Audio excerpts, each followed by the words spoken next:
Hello and welcome to the Mathmania. 18 আগস্টে current affair start করছি। আজকে প্রথমেই থাকছে ইসরো চন্দ্রযান-2 মিশনের মাধ্যমে রিসেন্টলি চাঁদে একটি ক্রেটারের ফটো তুলেছে। 2 নম্বরে থাকছে গুগল তাদের ফ্রি সার্চ বন্ধ করে দেওয়ার হুমকি দিল। 3 নম্বরে থাকছে ভারতের দুজন ক্রিকেটার একই দিনে আন্তর্জাতিক ক্রিকেট থেকে অবসর নিলেন। 4 নম্বরে থাকছে অর্গানিক ফার্মিংয়ে ইন্ডিয়া পৃথিবীতে প্রথম। এবং সবশেষে থাকছে ওয়ার্ল্ড হিউম্যানিটেরিয়ান ডে। ভিডিওটা শেষ অবধি দেখো, অনেক নতুন কিছু শিখতে পারবে, জানতে পারবে। যদি ভালো লাগে লাইক করতে ভুলবে না, আর যদি ভালো না লাগে অবশ্যই ডিসলাইক করবে।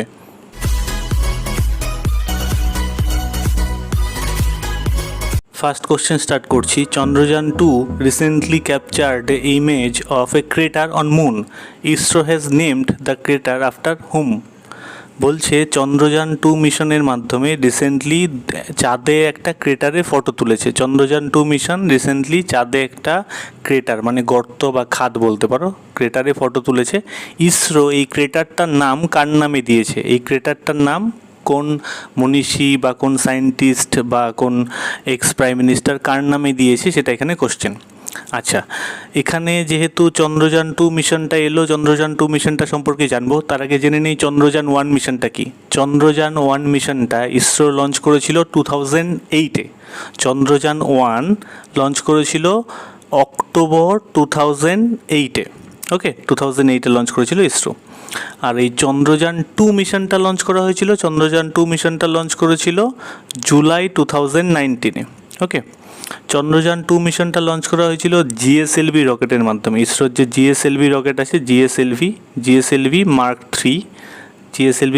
3 রকেটের মাধ্যমে লঞ্চ করা হয়েছিল চন্দ্রযান-2 মিশনটা। চন্দ্রযান-2 মিশনে অরবাইটার ছিল, ল্যান্ডার ছিল, রোভার ছিল। ল্যান্ডারটার নাম ছিল বিক্রম, আর রোভারটার নাম ছিল প্রজ্ঞান। ওকে, আচ্ছা, এই চন্দ্রযান-2 আর এই চন্দ্রযান-1 দুটোই কিন্তু লঞ্চ করা হয়েছিল সতীশ ধাওয়ান মহাকাশ কেন্দ্র শ্রীহরিকোটা, অন্ধ্রপ্রদেশে যেটা অবস্থিত, সেখান থেকে লঞ্চ করা হয়েছিল চন্দ্রযান-1 এবং 2 দুটোই।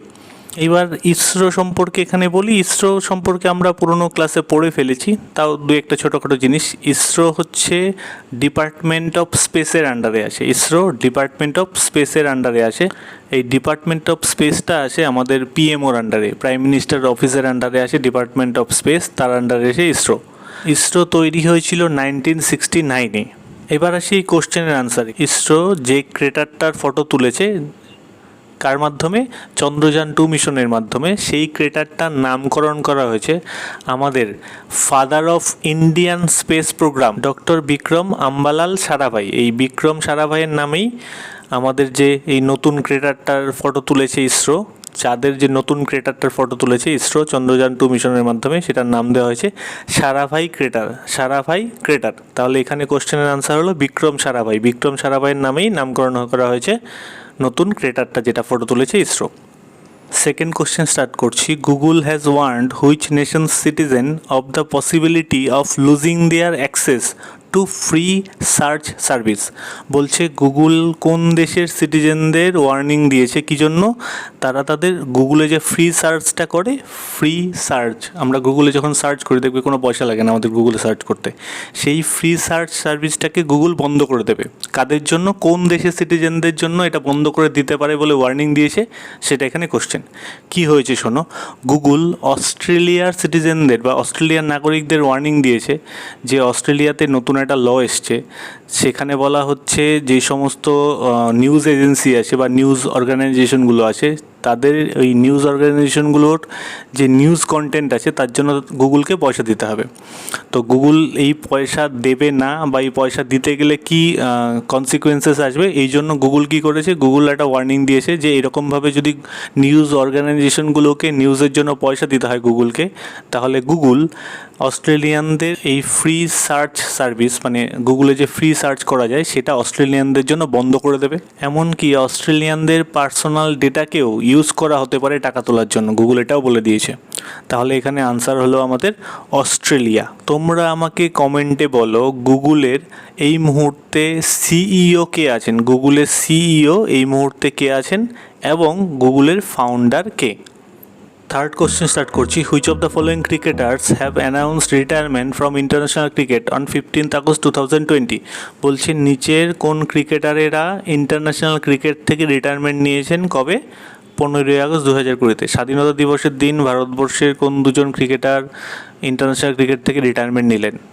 MS ধোনির কথা তোমরা নিশ্চয়ই নিউজে শুনেছো। MS ধোনি রিটায়ারমেন্ট নিয়েছেন। MS ধোনি 15 আগস্টের দিন তার রিটায়ারমেন্ট ঘোষণা করেছেন ইনস্টাগ্রাম পোস্টের মাধ্যমে। তার পোস্ট দেখার পরপরই সুরেশ রায়নাও ইনস্টাগ্রাম পোস্টের মাধ্যমেই তার রিটায়ারমেন্ট ঘোষণা করেছেন। তার মানে এখানে আনসার হলো MS ধোনি এবং সুরেশ রায়না, এই দুজনের রিটায়ারমেন্ট ঘোষণা করেছেন 15 আগস্টের দিন।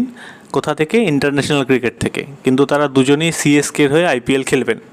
এই দুজনই আমরা জানি যে CSK মানে চেন্নাই সুপার কিংয়ের হয়ে এই দুজন প্লেয়ারই IPL খেলে, MS ধোনি এবং সুরেশ রায়না দুজনেই।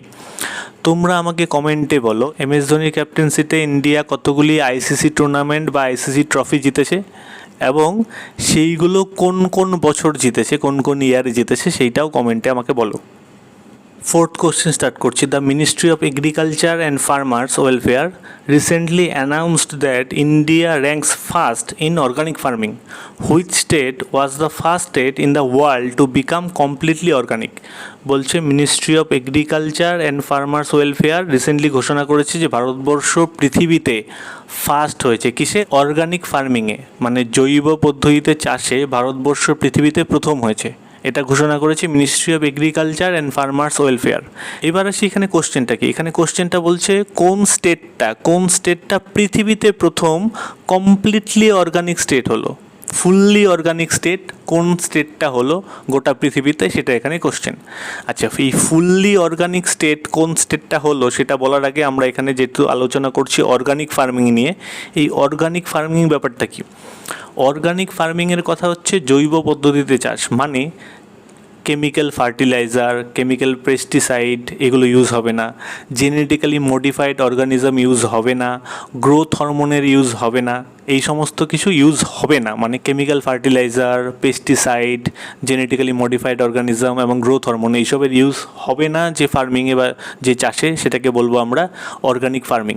এই অর্গানিক ফার্মিংয়ে ভারতবর্ষ প্রথম মানে হচ্ছে ভারতবর্ষের সবচেয়ে বেশি ফার্মার অর্গানিক ফার্মিংয়ের সঙ্গে যুক্ত। আর কিন্তু যদি আমরা এরিয়া দেখি, সবচেয়ে বেশি কোন দেশের এরিয়া অর্গানিক ফার্মিংয়ে আছে সেটা কিন্তু ভারতবর্ষ নয়। ওকে, এরিয়া ওয়াইজ ভারতবর্ষ অর্গানিক ফার্মিংয়ে হচ্ছে 9th। কিন্তু যদি দেখি যে সবচেয়ে বেশি ফার্মার নিযুক্ত কোন দেশ থেকে, তাহলে ভারতবর্ষ প্রথম। ভারতবর্ষ থেকে সবচেয়ে বেশি ফার্মার নিযুক্ত আছে এই অর্গানিক ফার্মিংয়ের সঙ্গে। আচ্ছা, পৃথিবীতে ফার্স্ট ফুললি অর্গানিক স্টেট হলো ভারতবর্ষ থেকে সিকিম হচ্ছে ভারতবর্ষ তথা পৃথিবীর ফার্স্ট ফুললি অর্গানিক স্টেট। এই জন্য সিকিমকে FAO থেকে, FAO মানে হচ্ছে food and agriculture organization, FAO থেকে future policy gold award for 100% organic farming award দেওয়া হয়েছে। Future policy gold award for 100% organic farming, এই অ্যাওয়ার্ডটা দেওয়া হয়েছে FAO থেকে। কাকে? সিকিমকে। ভারতবর্ষে আরও দুটো স্টেট, উত্তরাখণ্ড এবং ত্রিপুরা, নিজেদের একটা গোল সেট করে রেখেছে। তারা নিজেদেরকে এরকম একটা সিমিলার টার্গেট, মানে সিকিমের মতো ফুললি অর্গানিক স্টেট হওয়ার টার্গেট দিয়ে রেখেছে। খুব তাড়াতাড়ি হয়তো তোমরা দেখতে পাবে যে উত্তরাখণ্ড এবং ত্রিপুরাও ফুললি অর্গানিক স্টেট হয়ে যাচ্ছে। তোমরা আমাকে কমেন্টে বলো, এই যে ফুড অ্যান্ড এগ্রিকালচার অর্গানাইজেশনটা বললাম FAO, এই FAO কবে তৈরি হয়েছিল এবং এর হেডকোয়ার্টার কোথায়? 5th কোশ্চেন স্টার্ট করছি। When is world humanitarian day observed? বলছে ওয়ার্ল্ড হিউম্যানিটেরিয়ান ডে কবে পালন করা হয়? 2003 সালে ইরাকের ক্যাপিটাল বাগদাদে একটি বম অ্যাটাক হয়েছিল। সেখানে 22 জনের মৃত্যু হয়েছিল। আর সেই সময় এই 22 জনের মধ্যে সেই সময় ইরাকে নিযুক্ত ইউনাইটেড নেশনের যে চিফ হিউম্যানিটেরিয়ান ছিলেন তিনিও মারা গেছিলেন।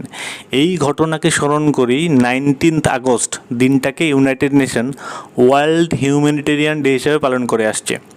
19th August. তাহলে এই কোশ্চেনের আনসার হলো আমাদের 19th আগস্ট, যেদিন পালন করা হয় ওয়ার্ল্ড হিউম্যানিটেরিয়ান ডে।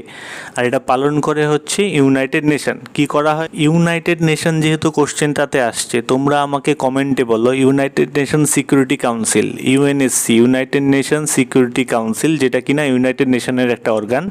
এই ইউনাইটেড নেশন সিকিউরিটি কাউন্সিলে কতগুলো মেম্বার কান্ট্রি আছে, তার মধ্যে কতগুলো পার্মানেন্ট মেম্বার কান্ট্রি এবং সেই পার্মানেন্ট মেম্বার কান্ট্রিগুলোর নাম কি? আচ্ছা, এখানে এখানে 15টা বলে রাখি যে 15টা মেম্বার কান্ট্রি আছে, তোমরা শুধু বললো এই 15টার মধ্যে কতগুলো পার্মানেন্ট কতগুলো নন পার্মানেন্ট, আর এই পার্মানেন্ট কান্ট্রিগুলো নাম কী কী, কোন কোন দেশগুলো রয়েছে পার্মানেন্ট হিসাবে ইউনাইটেড নেশন সিকিউরিটি কাউন্সিলে। Thank you so much for watching my video. যদি ভালো লাগে লাইক করে দিও, বন্ধুদের সঙ্গে শেয়ার করে নিও, আর যদি পরবর্তী ভিডিওগুলোর নোটিফিকেশন চাও তাহলে সাবস্ক্রাইব বাটনটা অন করে দিও।